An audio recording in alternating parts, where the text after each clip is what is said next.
అభిమానం సంపాదించడానికి ఆస్తులక్కర్లేదు, హోదా అంతకన్నా అక్కర్లేదు. మంచి అనిపించుకో, ప్రేమతో మెలుగు, ఆత్మీయంగా పలకరించు. అప్పుడు అందరూ నీ అభిమానులే.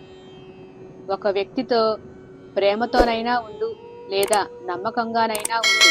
ఎందుకంటే ప్రేమ క్షమించడం నేర్పుతుంది. నమ్మకం నీ కోసం ఏమైనా చేసేటట్లు చేస్తుంది. ఒకరికి మంచి వాళ్ళం, ఇంకొకరికి చెడ్డవాళ్ళం. ఒకరికి ఏమీ కాము, మరొకరికి అన్నీ మనమే. అదే జీవితం. మౌనానికి అర్థం నీ మాటలను అంగీకరించడం కాదు, మూర్ఖత్వపు స్థాయి సమాధానం వినే అర్హతను కోల్పోయిందని అర్థం. బాల్యంలో బట్టలు శరీరం మురికి, మనసు ప్రేమ స్వచ్ఛం. పెద్దయ్యాక బట్టలు శరీరం స్వచ్ఛం, మనసు ప్రేమ అంతా మురికిమయం. మాట అనేవాడికి తెలియదేమో దాని నొప్పి, కాని పడ్డవాడికి మాత్రం అదే నొప్పి మళ్లీ మళ్లీ గుచ్చుకుంటుంది. బండలు మోయగలిగే కండబలం ఉన్నవాడి కంటే బాధ్యతలు మోయగలిగే గుండెబలం ఉన్నవాడు నిజమైన బలవంతుడు. పిల్లలకి వస్తువు ఇవ్వకపోతే కాసేపు ఏడుస్తారు, కాని సంస్కారం ఇవ్వకపోతే జీవితాంతం ఏడుస్తారు. మనం మనుషులం, ప్రతిదానికి కూడా ఒక సమయం పెట్టుకున్నాం. ఏ సమయంలో ఏది జరగాలో ఆ సమయంలో జరిగితేనే ఆనందం, లేదంటే ఏదో తెలియని ఆందోళన. ఏది ముఖ్యమైనది ఏది కాదో బోధించే గురువు సమయం మాత్రమే. వేసే అడుగులు చూసుకొని నడవడం నేర్చుకోవడం మన బాధ్యత. తప్పటడుగు వేస్తే అది మన జీవితానికి హానికరం. ఏ అడుగు వేసినా జాగ్రత్తగా వెయ్యి. కింద పడితే మళ్ళీ నీకు చెయ్యి అందించడానికి ఎవరూ రారు. పైగా నీ గొయ్యి నువ్వే తవ్వుకున్నావు అంటారు. చెబితే విన్నావా అంటారు, తర్వాత అనుభవించు అంటారు. కళ్ళు వెళ్ళిన ప్రతి చోటికి మనసు వెళ్ళకూడదు, మనసు వెళ్ళిన ప్రతి చోటకి మనిషి వెళ్ళకూడదు. మనశ్శాంతి అనేది కొనేది కాదు, అమ్మేది అంతకన్నా కాదు. మనశ్శాంతి అనేది నీలోనే ఉంటుంది. గట్టి ప్రయత్నం చేస్తే నీతోనే ఉంటుంది. నువ్వు వెలుగులో నడిస్తే ప్రపంచమే నీ వెంట వస్తుంది, కానీ నువ్వు చీకట్లో నడిస్తే నీ నీడ కూడా నీ వెంట రాదు. గొంగిలి పురుగు అని అసహించుకున్నవారు సీతాకోక చిలుకలా మారిన తర్వాత వర్ణించడానికి మాటలు వెతుకుతుంటారు. మనిషి జీవితం కూడా అంతే. కష్టపడుతున్నప్పుడు రాని ఎవరు నువ్వు సుఖపడుతున్నప్పుడు వెతుక్కొని మరీ వస్తారు. తలలో ఆలోచనలు మారనంత వరకు తరాలు మారిన తలరాతలు మారవు. గతం నుండి నేర్చుకో, కాని దాని కారణంగా దిగులు పడకు. నవ్వుతూ ఎదురొచ్చి పలకరించే పరిచయాలు కొన్ని మాత్రమే ఉన్నాయి, వారిని అస్సలు వదులుకోకు. మూర్ఖులు ఈ పనులు చేస్తారు. ఇతరులు తమ గురించి ఏమనుకుంటున్నారో అని ఆలోచిస్తూ గడపడం, ఈ పని రేపు మొదలు పెడదామని వాయిదా వేయడం, తమకు మరణమన్నదే లేనట్లుగా రోజులను వృధాగా గడపడం, పనులు తప్పించుకోవడానికి సాకులు వెతుక్కోవడం, తమ ఆధీనంలో లేని పరిస్థితులకు బాధపడుతూ కూర్చోవడం. ఈ ప్రపంచంలో నావారు అంటూ ఉంటే అది అద్దం మాత్రమే.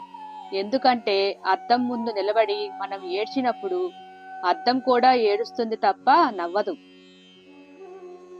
మన ఆనందం మన మనసులో నుంచే, మన ఆలోచనలో నుంచే, మన చర్యల నుంచే లభిస్తుంది. డబ్బు కంటే జ్ఞాపకాలు విలువైనవి. ధనంతో చేసేది మాత్రమే సహాయం కాదు. మంచి మనసుతో చెప్పే 4 మంచి మాటలు కూడా ఎదుటి వాళ్ళ జీవితంలో వెలుగులు నింపుతాయి. ఈ రోజు అసలు మంచిది కాదని ఏ రోజు బాధపడకు. మంచి రోజులు నీకు సంతోషాన్నిస్తే, చెడు రోజులు నీకు గుణపాఠాన్నిస్తాయి. కొన్ని రోజులు మంచి జ్ఞాపకాలనిస్తాయి. ధనం ఎక్కువగా ఉన్నప్పుడు ఖర్చు చేసే గుణం తగ్గించుకో. కోపం ఎక్కువగా ఉన్నప్పుడు మాటలను అదుపు చేసే గుణాన్ని అలవర్చుకో. బాధలు ఒత్తిడిలు పక్షుల్లాంటివి.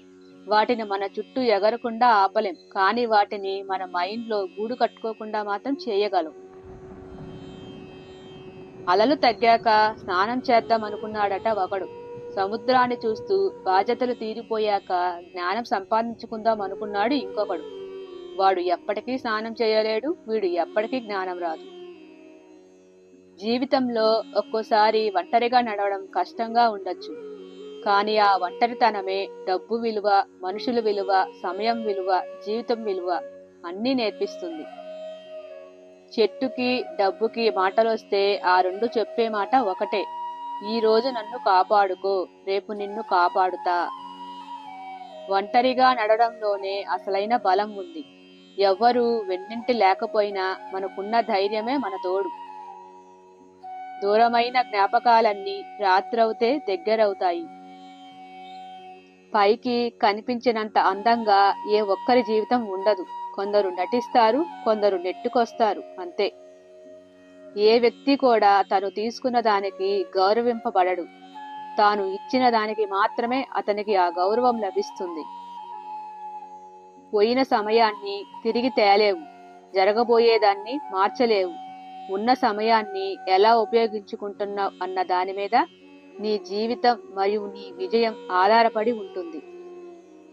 ఇతరులకు నీతులు చెప్పడం వచ్చే కుతూహలం, ఆనందం నీ తప్పులు తెలుసుకోవడంలో, వాటిని సరిచేసుకోవడంలో పెడితే చాలా ప్రయోజనాలు వస్తాయి. మొదలైన ప్రతి పరిచయం ఎక్కడో ఒక దగ్గర ఆగక తప్పదు. పైకి కనిపించే అలంకారానికన్నా లోపల ఉండే గుణం ముఖ్యం. విషం నిండిన బంగారు పాత్ర కన్నా తేనెతో నిండిన మట్టి కుండ ఎంతో విలువైనది. మనం ఏదైనా మౌనంగా భరించినంత కాలం మనం మంచివాళ్లమే. ఎప్పుడైతే భరించలేక ఎందుకు అని ఎదురు ప్రశ్నిస్తామో అప్పుడే మనమెంత మంచి చేసినా అన్నీ మర్చిపోయి మరి మనకు ఎక్కడా లేని చెడుతనాన్ని అంటగట్టి మనకే తెలియకుండా మనల్ని ప్రపంచానికి ఇంకోలా పరిచయం చేస్తారు. ఏడిస్తే ఈశ్వరుడేం రాడు. ఒక్కసారి నవ్వి చూడు. ఈర్ష్యతో ఎంతమంది వస్తారో ఆ నవ్వును పోగొట్టడానికి. నువ్వు తినే మెతుకు మీద దెబ్బ కొట్టిన వాణ్ణి క్షమించవచ్చు, కానీ నీ బతుకు మీద దెబ్బ కొట్టిన వాణ్ణి మాత్రం అస్సలు క్షమించకు. మాట నిచ్చెన లాంటిది. ఎత్తుకు తీసుకొని పోగలదు, లోతులోనూ పడేయగలదు. మనలోని నిజాయితీ మనకు తోడుగా ఉన్నంత వరకు భగవంతుడు మనకు ఎప్పుడు అండగా ఉంటాడు. బంధం బాగున్నప్పుడు అన్ని విషయాలు నీకు చెప్తారు. అదే బంధం చెడినప్పుడు నీ విషయాలు అందరికీ చెప్తారు. ఇదే లోకం తీరు. ముళ్ళబాట దాటితే పూలబాట ఎదురవుతుంది. సవాళ్లు ఎదుర్కొంటేనే సక్సెస్ ఎదురవుతుంది. ఏమీ ఆశించకు, ఏమీ ఊహించకు, ఏది అడుగకు, ఏది కోరకు. అలా వదిలే, అంతే. జరగాల్సింది జరుగుతుంది. మనమంటే విలువ లేని వారి కోసం, మన మాటంటే లెక్కలేని వారి కోసం మనం ఆరాటపడడం, ఆతృతపడడం మూర్ఖత్వం అనిపించుకుంటుందే తప్ప మంచితనం అనిపించుకోదు. జీవితంలో కష్టమనేది లేకపోతే సుఖం విలువ తెలియదు. కోపం అనేది లేకపోతే ప్రేమ విలువ తెలియదు. అందరినీ ఒప్పించాలని చూడటం, అందరికీ నచ్చాలని కోరుకోవడం, అందరికంటే నేనే గొప్ప అనుకోవడం అవివేకం, అజ్ఞానం, అల్పత్వం. ఈ వీడియో మీకు నచ్చితే లైక్ చేయండి, షేర్ చేయండి, సబ్స్క్రైబ్ చేయండి. ధన్యవాదాలు.